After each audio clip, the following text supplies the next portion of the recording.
you guys, welcome back to Miss Return Soldier, where we discuss healing from divorce and creating lives that we want and love.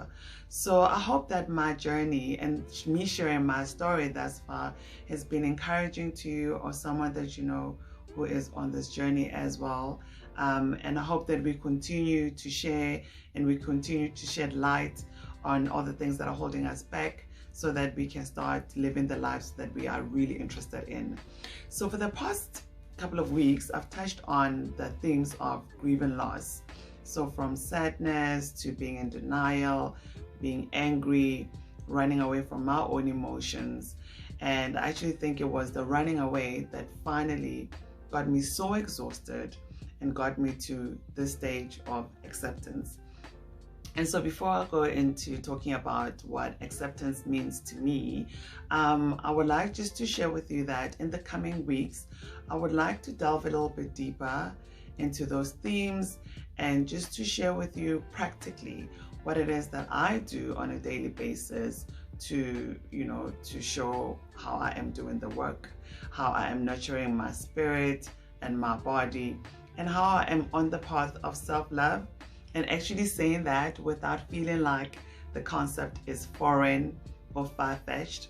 So just to tie everything up, all the things, I would like today to talk about the stage of acceptance, a very wonderful and enjoyable stage for me.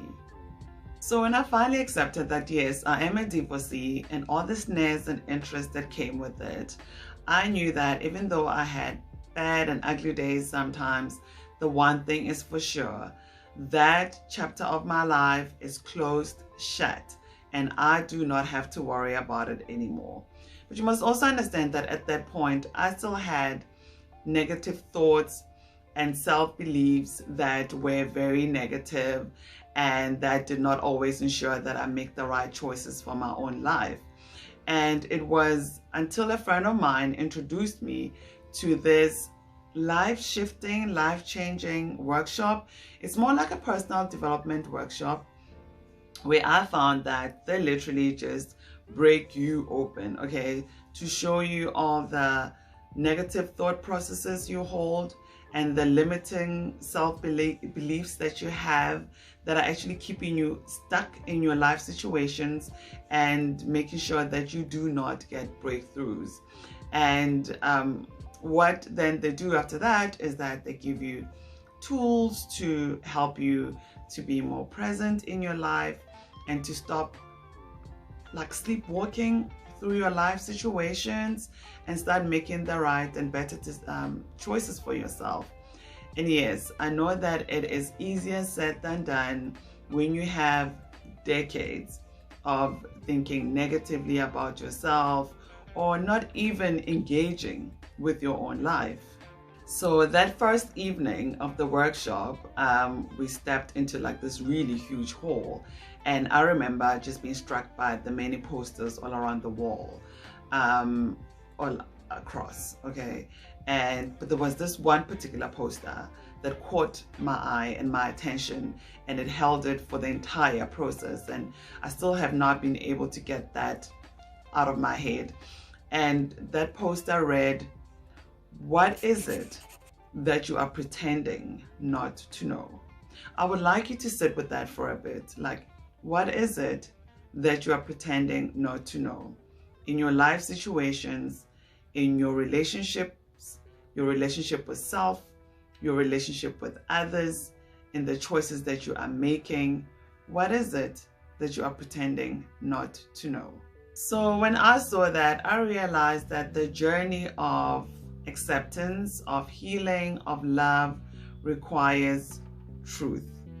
And there is no way that you can fully accept a situation, you can move forward with life, and you can own and feel your own power if you are not honest. So, I mean, are you present enough in your own life? I mean, are you present enough to know why you are making the wrong choices in the partners that you choose? Why you are overweight? Why you are not moving forward in the relationships that you deem important to you? why you are not getting along with your siblings, for example. And I would like you to sit with that for a bit, because when I sat with that for a little bit, I realized that I was being very dishonest with myself.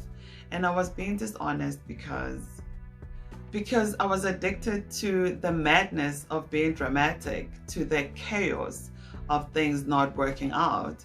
So I can sit and wallow in self-pity that, oh, no one is ever gonna love me, my life is shit, I will never move forward, my best years are behind me. And basically, reiterating all the statements in my head that were absolutely not true.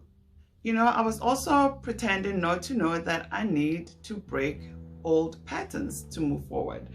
Patterns of mediocrity, loneliness, self-pity, self-sabotage. And that required that I needed to work on my self-confidence so that I can show up in the world like that and be able to claim and own my own power and my own life. And I can tell you that the minute I started doing that, my life really changed, because I found that I was able to create like magical moments for myself all on my own. And when I started doing that, I absolutely lost interest, okay? Personally for me, I lost interest in spending time with men who were unavailable. I lost interest in wasting my own time. So, I'm never bored with my life. So if someone, wants to take me out for lunches or dinners, and I know from the get-go that this is not going anywhere, this is me basically just passing time, I don't do that anymore. I've learned to break those old patterns and start spending time with people who are important to me, who want the best for me, who are interested in me, and who I am interested in and would love to share my life experiences with. And the most important one for me, you guys, was if you're pretending like I don't know that nobody is going to serve my life's vision, my own life's vision to me on a silver platter, that is my job, to find out what it is that I like, what it is that I want, and the type of life that I want to live.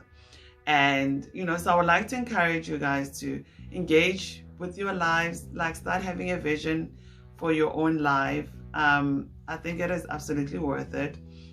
So I keep a vision board, and on my board I have pictures and phrases of the type of woman that I would like to become, of the principles I would love to uphold, of the friendships I deserve, a relationship I deserve, and a life that I want to live.